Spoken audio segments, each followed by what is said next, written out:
My name is Emma Foster, and what I'm about to tell you still makes my hands shake when I think about it. Imagine working for 5 years, saving every penny, finally buying your dream home, only to have your own parents try to steal it from you. Not for themselves, but for your divorced sister who they claimed deserved it more. They actually showed up at a family gathering with a fake eviction notice, demanding I hand over my keys in front of 20 relatives. But what they didn't know was that I had something they never expected: legal protection that would expose their scheme and change our family forever. If you're watching this, please subscribe and let me know where you're watching from. I read every comment, and your support means everything. Let me take you back to that Sunday afternoon that started like any other family gathering. The Grandview restaurant had been our family's celebration spot for 20 years. Every milestone, every holiday, every reunion happened in their private dining room with its crystal chandeliers and mahogany panels. That Sunday was supposed to be Aunt Margaret's 70th birthday lunch. 23 relatives had gathered, from my grandmother down to my cousin's newborn. The table stretched the entire length of the room, covered in white linen and decorated with fresh orchids. I sat between Cousin Mark and Uncle James, enjoying the seafood bisque, when my father suddenly stood up, tapping his water glass with a spoon. "Before we celebrate Margaret," he announced, his voice carrying that authoritative tone from his military days, "Linda and I have something important to discuss regarding Sarah's situation." My stomach dropped. Sarah, my older sister, sat across from me, her eyes red-rimmed from what I assumed was another crying session about her divorce. She'd been staying at my house for 2 weeks already. Temporarily, she'd said. Mom stood beside Dad, her hand on his shoulder. "As you all know, Sarah's been through a terrible time. David left her with nothing, and she has the children to think about." The room grew quiet. Even baby Lucas stopped fussing. 20 pairs of eyes shifted between Sarah and my parents. "Family takes care of family," Dad continued, reaching into his suit jacket. "And sometimes that means making sacrifices for those who need it most." I watched him pull out a white envelope, his movements deliberate and practiced. This wasn't spontaneous. They'd planned this. "Emma," he said, turning to me with that look, the one that used to make me hand over my report cards in middle school. "We need to discuss your living situation." Then Dad pulled out an envelope from his jacket, and my whole world tilted. He slid the envelope across the table, past the bread basket and water glasses, until it stopped directly in front of me. The room was so silent I could hear the air conditioning humming overhead. "Go ahead, open it," Mom urged, her voice sweet but firm. With trembling fingers, I picked up the envelope. Inside was a single sheet of paper, handwritten in my father's distinctive block letters. At the top, underlined twice, "Notice to vacate." "This is a joke, right?" My voice came out smaller than I intended. "Sarah needs your house, Emma," Dad stated flatly. "You have 30 days to make arrangements. We've already discussed it with her, and she's ready to move in next month." Sarah dabbed at her eyes with a tissue, perfectly timed. "The kids need stability, Emma. You understand, don't you? You're single, you can rent a nice apartment downtown, closer to your office." I scanned the paper. It was absurd. No legal letterhead, no proper formatting, just my father's handwriting demanding I surrender the property for family necessity. "This isn't even legal," I managed. Mom's face hardened. "Legal? We're your parents, Emma. We co-signed your loan, remember?" That was a lie. They hadn't co-signed anything. I'd qualified on my own, proudly, with my credit score and down payment. "You have a 3-bedroom house for just yourself," Aunt Carol chimed in from the far end of the table. "It's selfish, really." Uncle James nodded. "Family helps family." I looked around the table. Some relatives avoided eye contact, others nodded in agreement. My cousin Mark had his phone out, and I realized with a sick feeling that he was recording this. "Sign the agreement." Dad pushed another paper toward me. "We'll handle the transfer properly. No one needs lawyers involved." "Emma's always been selfish," Sarah said, her voice cracking dramatically. Even as kids, she never shared. Remember the college fund situation, Mom? My mother nodded sagely. We had to split it evenly, even though Sarah had better grades. Another lie. I'd earned academic scholarships while Sarah partied through community college, but correcting them now would look defensive, petty. A single woman doesn't need a three-bedroom house, Aunt Carol repeated, louder this time. It's wasteful. Sarah has two children who need their own rooms. Emma probably rattles around in that big space, Cousin Beth added. Must be lonely. They didn't know about my home office where I ran my consulting side business, or the guest room I'd converted into a library, or the art studio I'd built in the basement. To them, I was just single Emma. Incomplete, unnecessary, taking up space meant for real families. Sarah stood up, swaying slightly for effect. I haven't been sleeping. The kids cry every night asking why Daddy left. We're crammed in Mom's basement while Emma has 3 bathrooms she doesn't even use. 2 bathrooms, I corrected quietly. See? Dad's voice rose. You're arguing about bathrooms while your sister's children suffer? My grandmother, who'd been silent until now, spoke up. In my day, family shared everything. This individualism is what's wrong with your generation, Emma. The irony wasn't lost on me. Grandma lived alone in a 5-bedroom house since Grandpa died 10 years ago. Maybe Emma can't afford the mortgage alone anyway, Uncle Pete suggested. Better to let Sarah take over before she loses it to the bank. I wanted to scream that I'd never missed a payment, that my mortgage was only 22% of my income, that I'd just gotten promoted to senior financial analyst. But they'd already decided who I was, the selfish little sister who needed to learn about sacrifice. Look at her, Sarah pointed at me, tears streaming now. She won't even consider it. My own sister would rather see me homeless than share what she has. Mark's phone was still recording. Several relatives shook their heads disapprovingly. The walls felt like they were closing in. And I realized this wasn't really about the house. This was about putting me in my place. If you've ever felt pressured by family to sacrifice what you've worked hard for, hit that like button. It's amazing how quickly family loyalty becomes a weapon when someone wants what you have. And if you want to know how I turned this situation around with one phone call, make sure you're subscribed with notifications on. I'm curious. Let me know in the comments.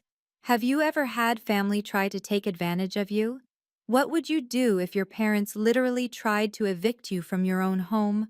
Now let me tell you what was really at stake here. That house wasn't just property to me.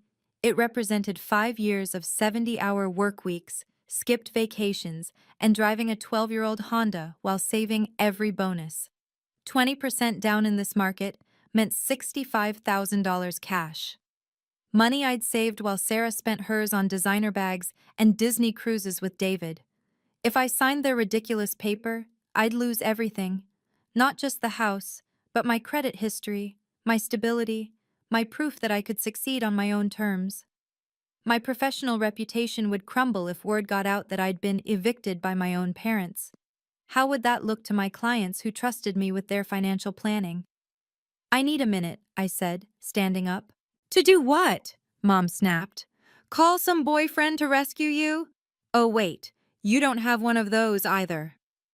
The cruelty of it made several relatives shift uncomfortably, but no one defended me. I need to use the restroom, I lied, grabbing my purse. Don't think you can just leave, Dad warned.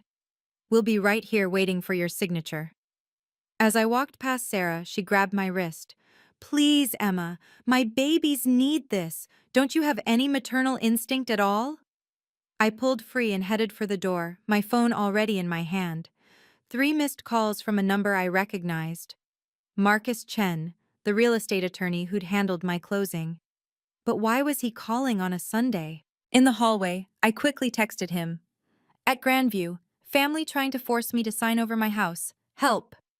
His response was immediate. Do not sign anything. On my way. 15 minutes. Then another text.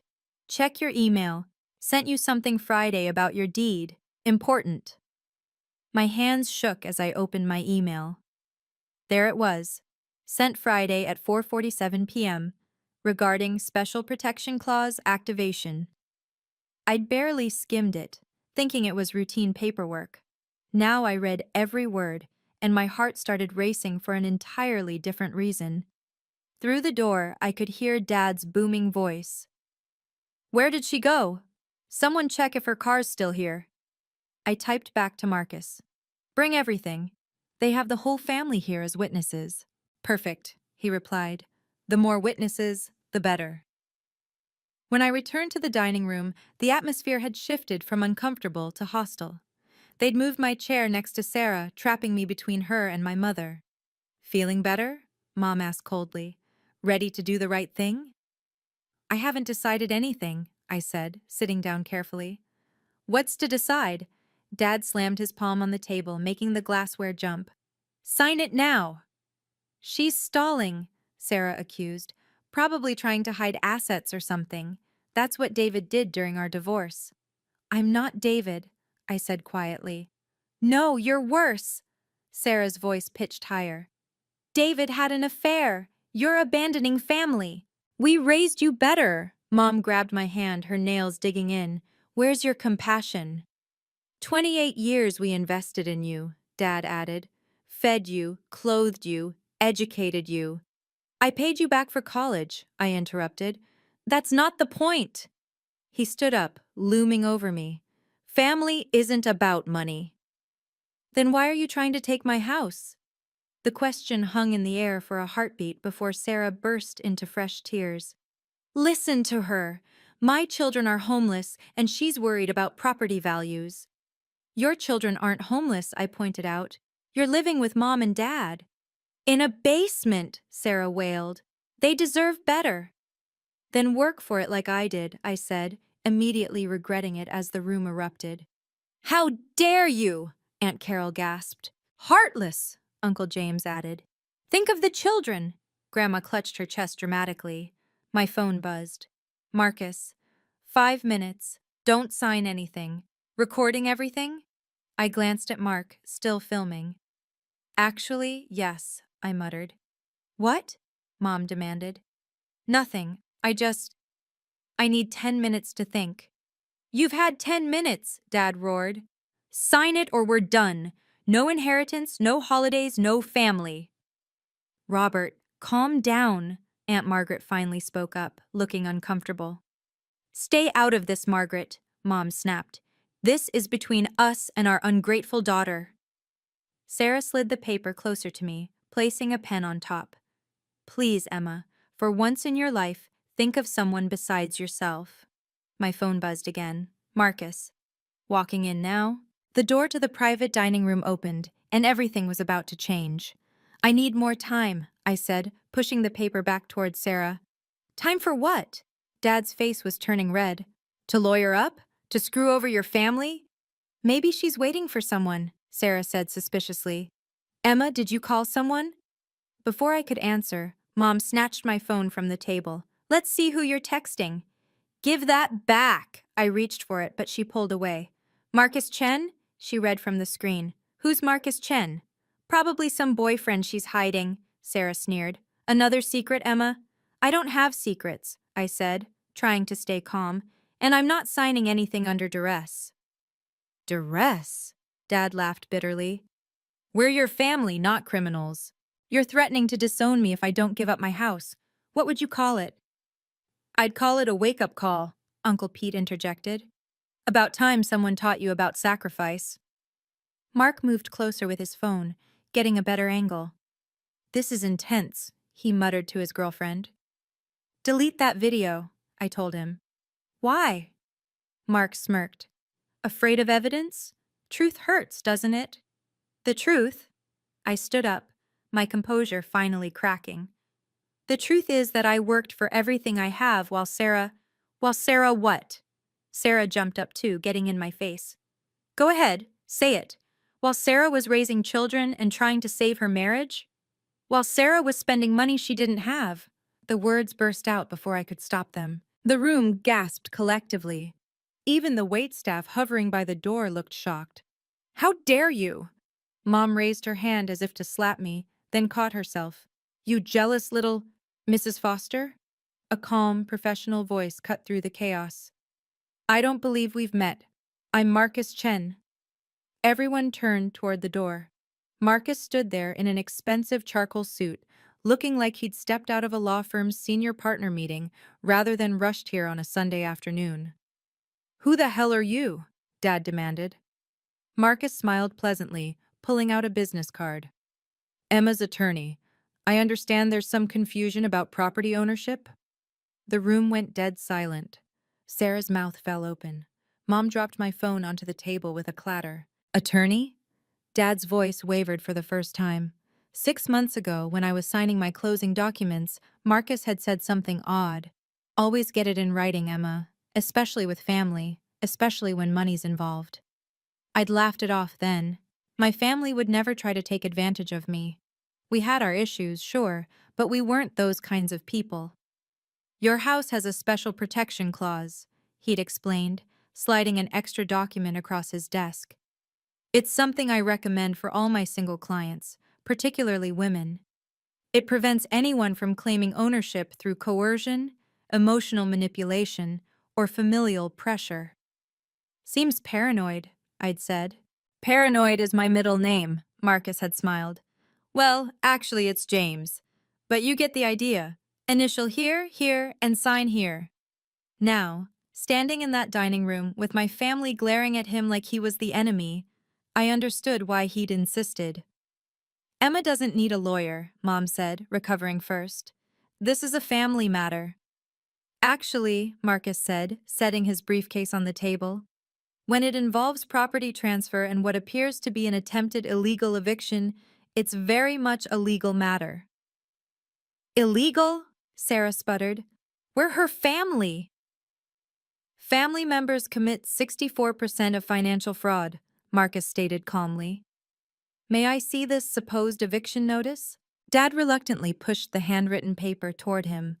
Marcus photographed it with his phone, then actually chuckled. This is adorable, he said. Did you use a template from the internet? It's a formal notice, Dad insisted. It's toilet paper, legally speaking, Marcus replied. Emma, have you signed anything? No. Good, don't. He pulled out a folder from his briefcase. Now, let's discuss what's actually happening here. My phone buzzed with another text. This one from an unknown number. Security footage from restaurant entrance saved. Management. I looked up to find the restaurant manager standing discreetly by the door, giving me a subtle nod. They'd been recording, too. I don't know who you think you are, Mom started, but Marcus held up a hand. I'm the person who's about to explain why this little ambush could land some of you in serious legal trouble. Would you like me to continue, or should we take this to the police station? The room temperature seemed to drop 10 degrees. Police? Aunt Carol's voice cracked. Why would police be involved? Marcus ignored her, pulling out his phone. Emma, I need you to confirm something. Did you receive my email Friday about your deed protection? Yes, I said, though I'd barely read it until 20 minutes ago. Excellent. So you're aware of the special provisions we put in place? I nodded, playing along even though my understanding was fuzzy at best. What provisions? Dad demanded. What are you talking about? I'll explain in a moment, Marcus said, typing something on his phone. First, I need to make a quick call. He stepped toward the corner of the room, but his voice carried clearly. Yes, this is Marcus Chen. I need you here, now. Bring the file. Yes, the whole file. Grandview Restaurant, private dining room, potential fraud and coercion case, 23 witnesses. Sarah grabbed my arm. Emma, what have you done? Who else is coming? I don't know, I admitted honestly. You planned this, Mom accused. You knew we were going to help Sarah and you set us up. How could I plan something I didn't know about? I shot back. Ladies, gentlemen, Marcus returned to the table, his demeanor shifting to something more serious. I need everyone to understand something. What you've attempted today, pressuring someone to sign over property under emotional duress, with threats of familial exile, constitutes attempted fraud under state law. We didn't threaten anyone, Dad protested. You have 23 witnesses who heard you say sign it or we're done, Marcus pointed out. And I believe your nephew has been recording? Mark quickly lowered his phone. I wasn't. I mean, keep recording, Marcus advised. It'll be helpful for my client's case. Case? Sarah's tears had mysteriously dried up. What case? The one Emma will file if you continue this harassment, Marcus said simply. Now, who actually owns the house at 447 Maple Drive? Emma does, but… Mom started. No buts. Emma owns it. Her name alone is on the deed. Did any of you contribute to the down payment? Silence. Did any of you co-sign the mortgage? More silence. Then legally, you have absolutely no claim to that property. Zero. Through the window, I saw another car pull up. A woman in a navy suit stepped out, carrying a thick leather portfolio. Ah, Marcus smiled. Perfect timing. What would you do in my situation? Would you give in to keep the peace? Or stand your ground even if it meant losing your family? I'm reading all your comments, and honestly, your support keeps me going. Drop your answer below. I really want to know how you would have handled this. And if you're wondering who just arrived and what happened next, you're going to want to see this. Make sure you're subscribed, because this ending will blow your mind. The truth about my house, and why my parents really wanted it, was about to come out. Let me continue with what happened when that second person walked in. Before the woman could enter, Mom stood up dramatically. Everyone, look at Emma. Look at what she's become, so selfish she hired lawyers to fight her own family. She's always been ungrateful, Sarah added, sensing an opportunity. Remember when she didn't even come to my wedding shower? I was in the hospital with appendicitis, I reminded her. Excuses, Dad boomed. Always excuses. And now lawyers? You're tearing this family apart. The relatives started murmuring, taking sides. Some looked uncomfortable, others openly disapproving of me. Grandma was shaking her head sadly. She'd rather pay lawyers than help her sister, Uncle Pete announced to the room. That tells you everything.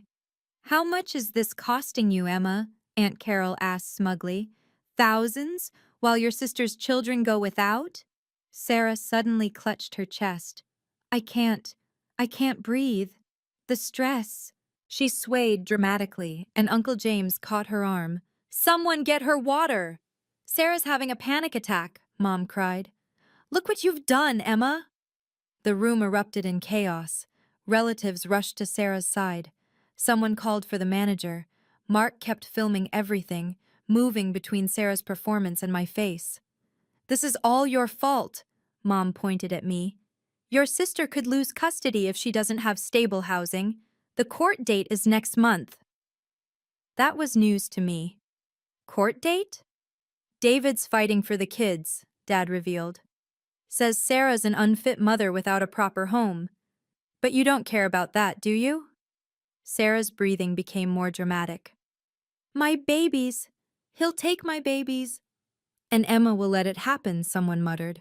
The woman in the navy suit had been standing in the doorway watching this unfold. Now she stepped forward. Ms. Foster? She addressed Sarah. I'm Patricia Williams from the State Housing Authority. That's quite a performance, but you might want to save it for someone who hasn't seen your housing application. Sarah's panic attack miraculously stopped. My what? The application where you listed your current residence as your parents' 4-bedroom house, not their basement. The one where you stated you had no immediate need for emergency housing. The room went silent again. You've been investigating us? Mom gasped. No, Patricia said calmly. But when someone reports potential housing fraud, we do our due diligence. Who reported us? Dad demanded, his face now purple with rage. Patricia didn't answer, instead pulling out a tablet. Mr. Foster, are you aware that attempting to coerce someone into giving up their legal residence is a federal offense? Federal? His voice cracked. When it involves fraudulent documentation and conspiracy, yes. She gestured to the handwritten eviction notice. May I? Marcus handed it to her. She photographed it, shaking her head. This is evidence of attempted housing fraud, Patricia stated. Mrs. Mitchell, Sarah, you're already on our radar for filing false hardship claims. Adding conspiracy to defraud your sister won't help your custody case. You're lying, Sarah shrieked, all pretense of weakness gone.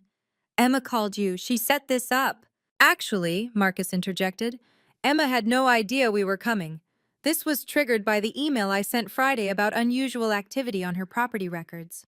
What activity? I asked, genuinely confused.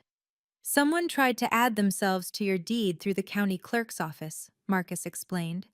Claimed to be a co-owner who'd been accidentally left off the original paperwork. My blood ran cold.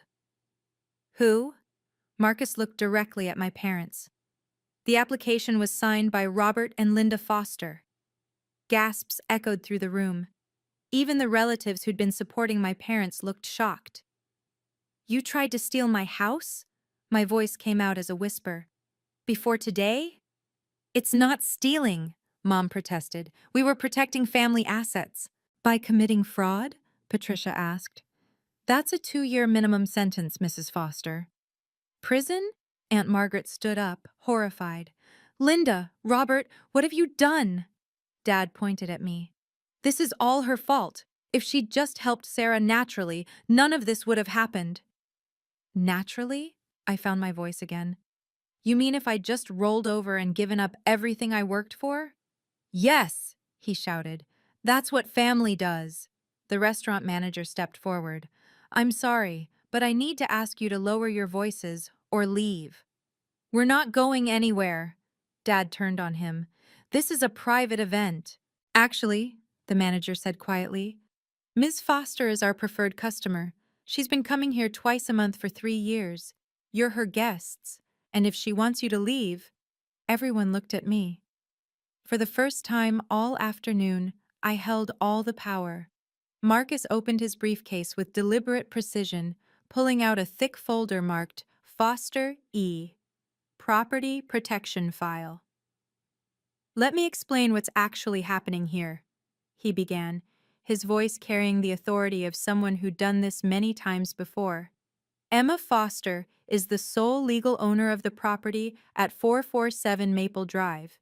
She purchased it with her own funds, qualified for the mortgage independently, and has never missed a payment. But we're her parents, Mom started.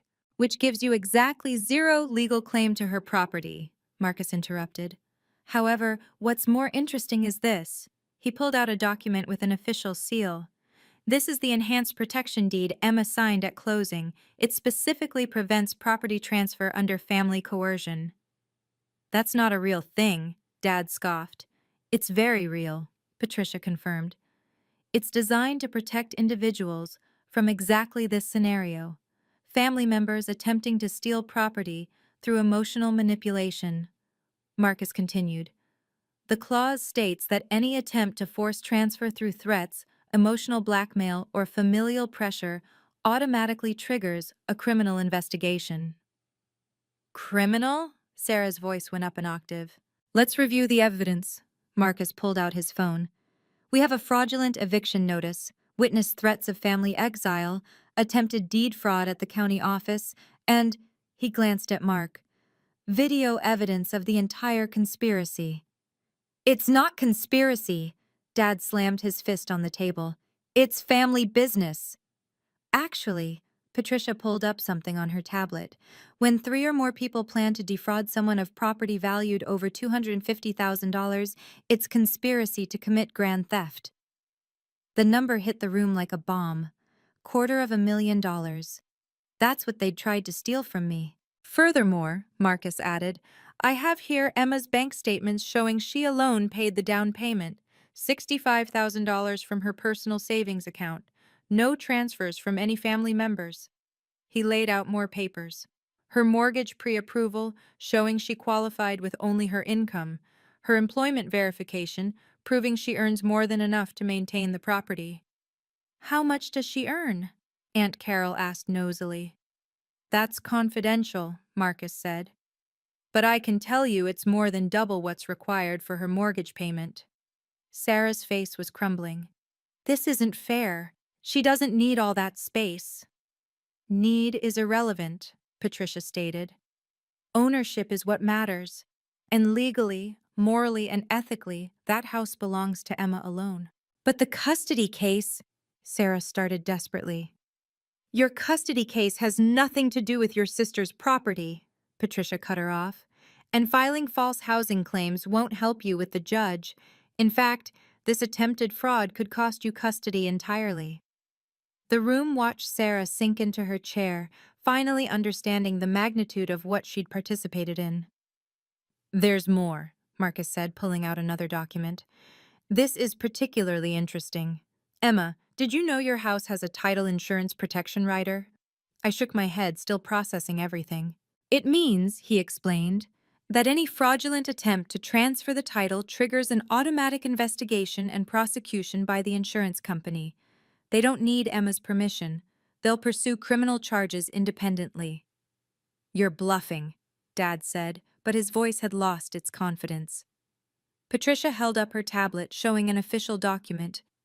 Mr. Foster, this is the complaint filed by First National Title Insurance.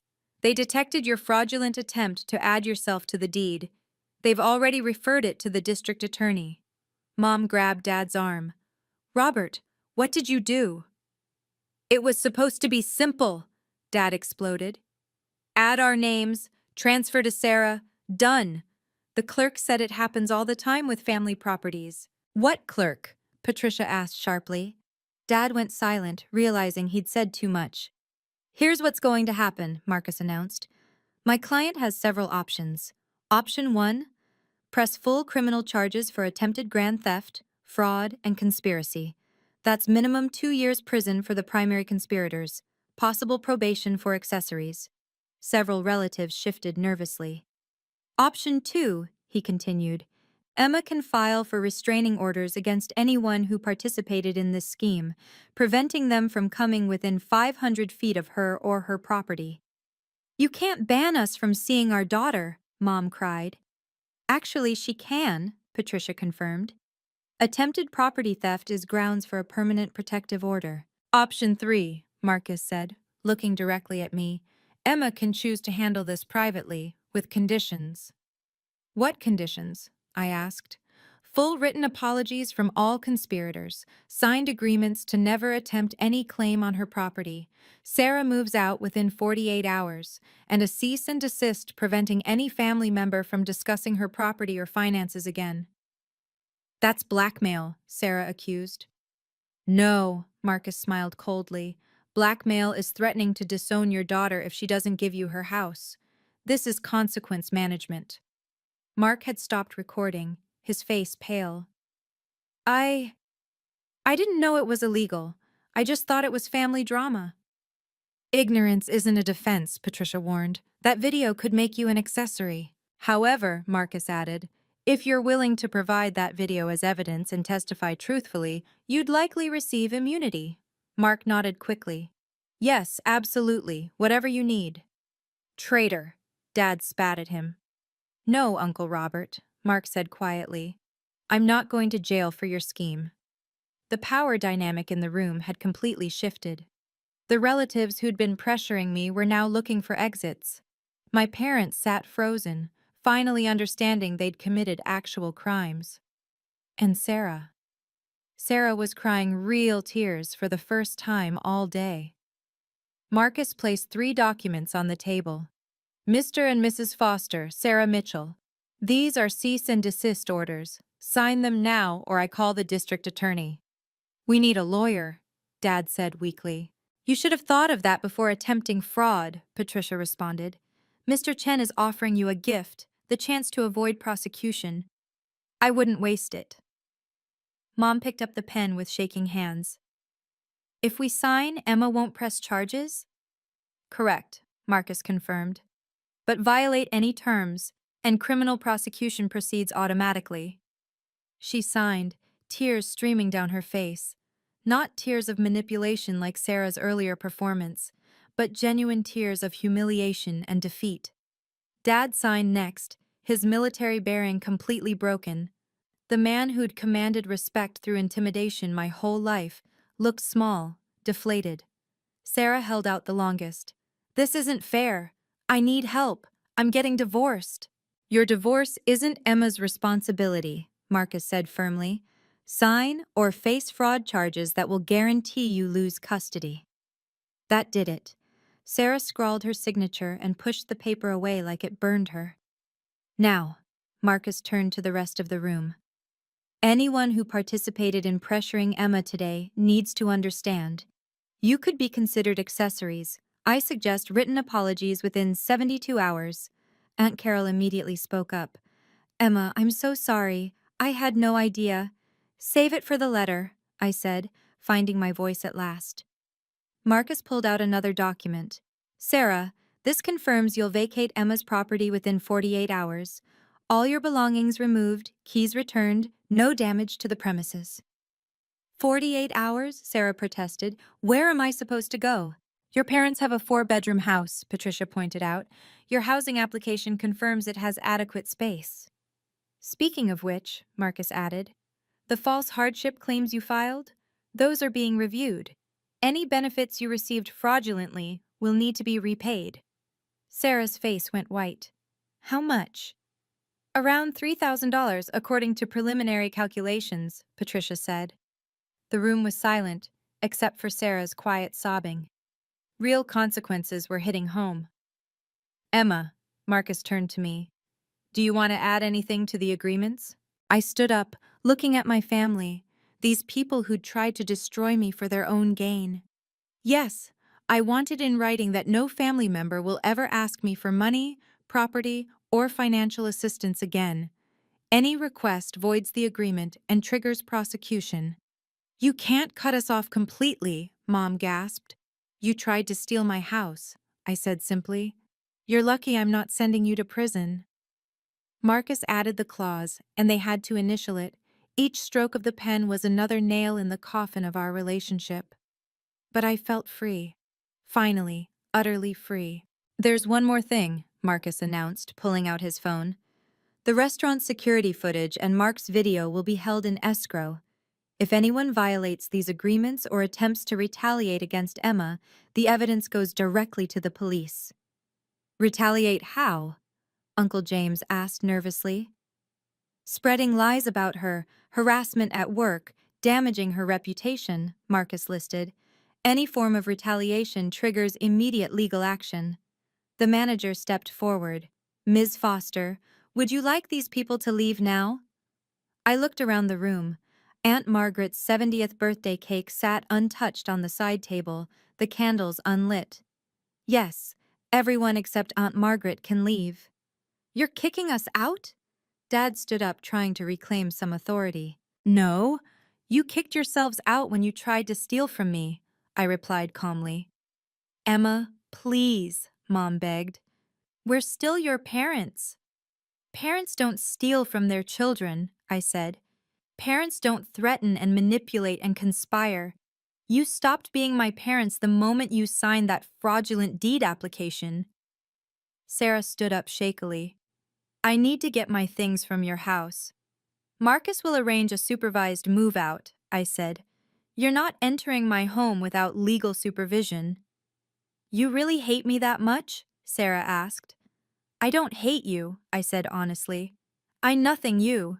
You're just someone who tried to rob me and failed." The relatives filed out slowly, some muttering apologies, others silent. Mark stopped beside me. "Emma, I'm really sorry. I'll send you the video and delete my copies." "Send them to Marcus," I said. "And Mark? You might want to reconsider who you trust in this family." He nodded and left quickly. Soon, only my parents and Sarah remained, standing by the door. "This isn't over," Dad said quietly. "Yes, it is." Marcus stepped beside me. "And that sounded like a threat, Mr. Foster. Would you like to revise your statement?"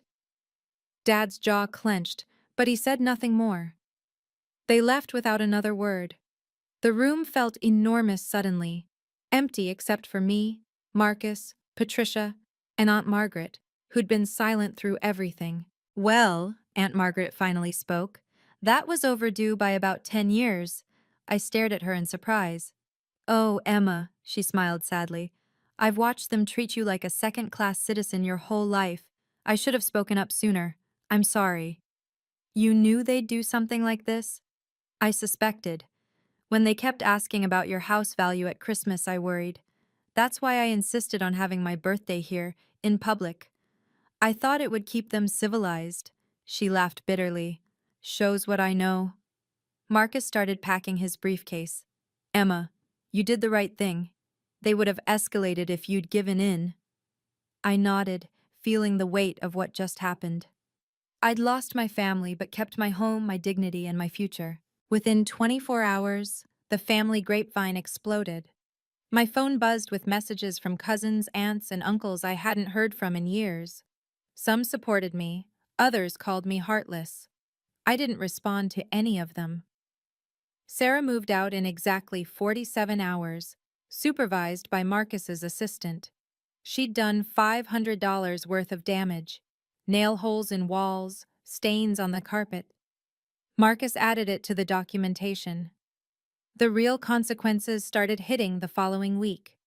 Dad's attempt at deed fraud had been flagged in the county system. When he went to refinance their house, he was denied. His credit score plummeted. Mom discovered their homeowner's insurance had doubled. Fraud attempts are public record. Sarah's custody battle took a devastating turn. David's lawyer subpoenaed the restaurant footage, using it as evidence of her unstable and criminal behavior. She lost primary custody, getting only supervised weekend visits. At work, word somehow got out that I'd stood up to my family. Instead of judging me, my colleagues respected me more.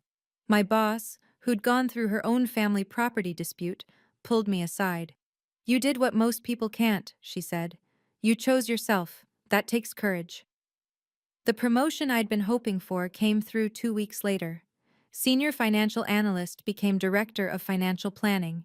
The salary increase meant I could pay off my mortgage 5 years early. Some relatives tried to break the agreement subtly.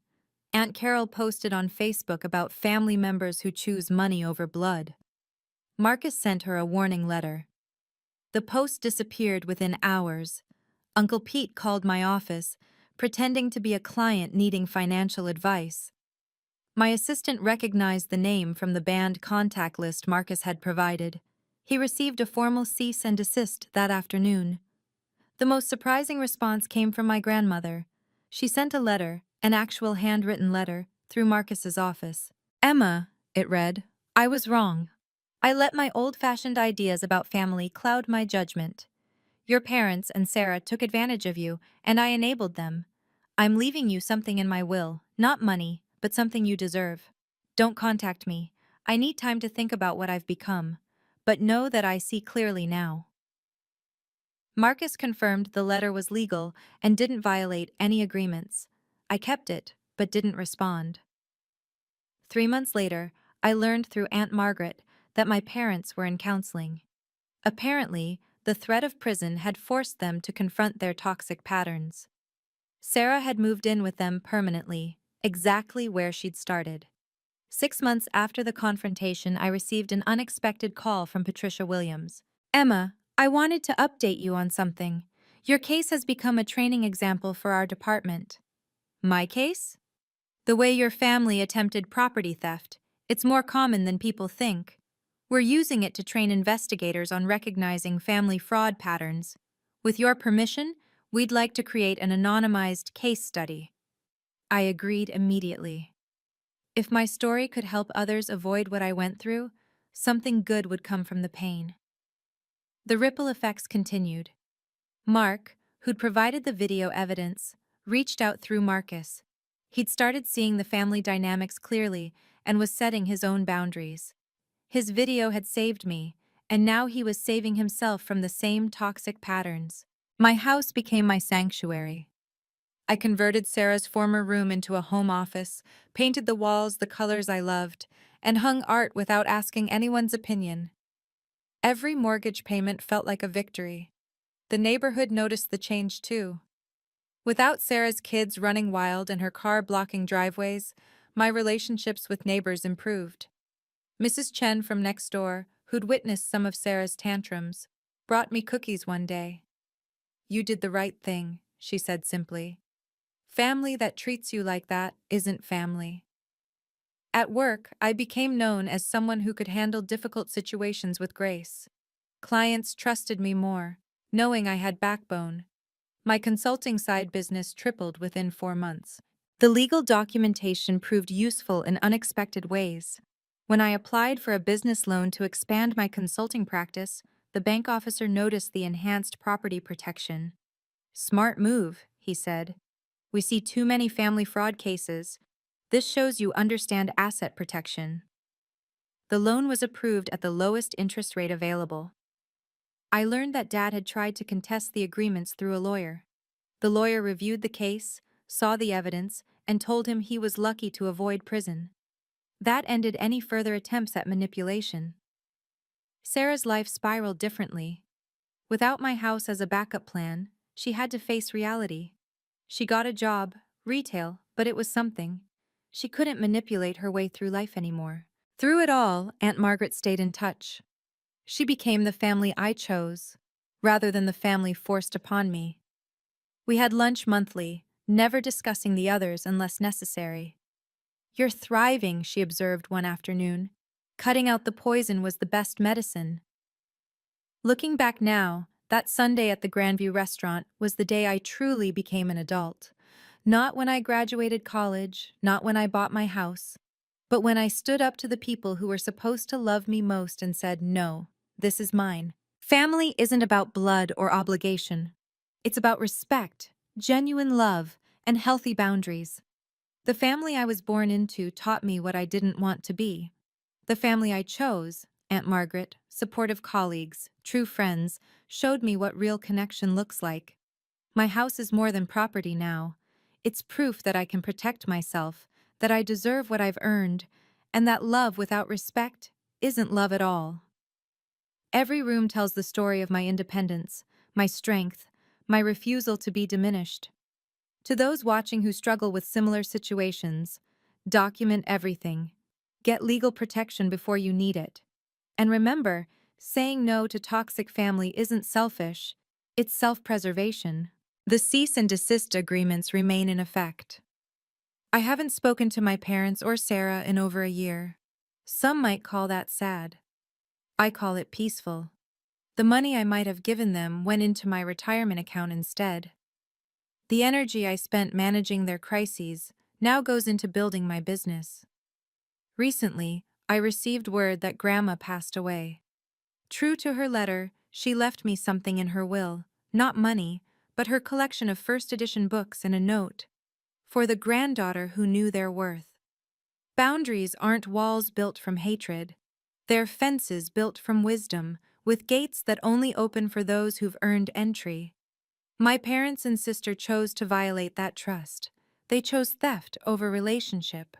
That was their decision, and these are the consequences. My name is Emma Foster. I own my home, my choices, and my life. And that's enough. Thank you for listening to my story. If it resonated with you, please share it with someone who needs to hear that it's okay to stand up for yourself, even against family. What boundaries have you had to set with your loved ones? I read every comment and would love to hear your experiences. Subscribe for more stories about standing up for yourself with dignity and grace. Hit the notification bell so you don't miss the next story. And remember, loving your family doesn't mean letting them walk all over you. You deserve respect, protection, and peace. Until next time, stay strong and know your worth.